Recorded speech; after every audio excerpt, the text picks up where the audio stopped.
जिल्ले इलाही, जमहूरियत जो है वो नफरत और ठसक से नहीं चलती है, अकड़ से नहीं चलती है, उसमें सबकी हिस्सेदारी जरूरी है। कल देश के माइनॉरिटी मिनिस्टर ने लोकसभा में खड़े होकर एक शेर सुनाया था कि मुझसे कोई बदगुमान न हो, तो मैं उन्हें एक शेर सुनाना चाहता हूं कि मैं आज जद पे हूं तो इतना खुशगुमान न हो, मैं आज जद पे हूं तो इतना खुशगुमान न हो, चराग सबके बुझेंगे हवा किसी की नहीं। में दबदबा हो आंधियों का तो फिर अंजाम जुल्मत के सिवा कुछ भी नहीं होगा। यह दुनिया नफरतों के आखिरी स्टेज पर है, इलाज इसका मोहब्बत के सिवा कुछ भी नहीं होगा। मैं भावुक हूं, मेरी पलकें गीली हैं। अगर देश की एक बहुत बड़ी आबादी को लगता है कि आप उसका भला करने के लिए नहीं बल्कि उनकी इबादतगाहों, उनकी कब्रिस्तानों, उनकी खानकाहों को बर्बाद करने का बिल ला रहे हैं, तो फिर आप अगर समझाने में नाकामयाब रहे हैं तो यह आपकी नाकामयाबी है। यह सरकार रात के 3 बजे तक पूरे देश को जगा करके संसद में अपने ही नागरिकों को नीचा दिखाने के लिए वक्फ बिल ला रही थी, तो उधर रात के 1:30 बजे अमेरिका हम पर 26% टैरिफ लगा रहा था।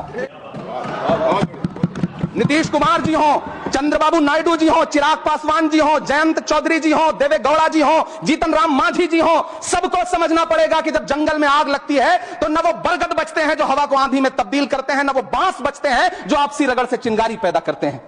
किसानों के खिलाफ भी कानून लाए गए थे। जिस तरह आज वक्फ के फायदे गिनाए जा रहे हैं, उसी तरह से किसानों को भी कृषि कानूनों के फायदे गिनाए गए थे। लोगों के नेता यह कह रहे हैं कि यह बिल मुस्लिम महिलाओं को उनका हक दिलाएगा।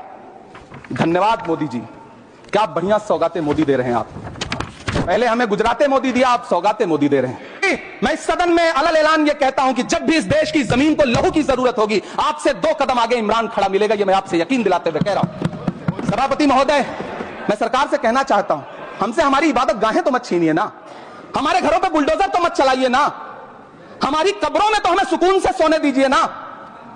सभापति महोदय, हम ही को कातिल कहेगी दुनिया, हमारा ही कत्लेआम होगा, हम ही कुएं खोदते फिरेंगे, हम ही पे पानी हराम होगा।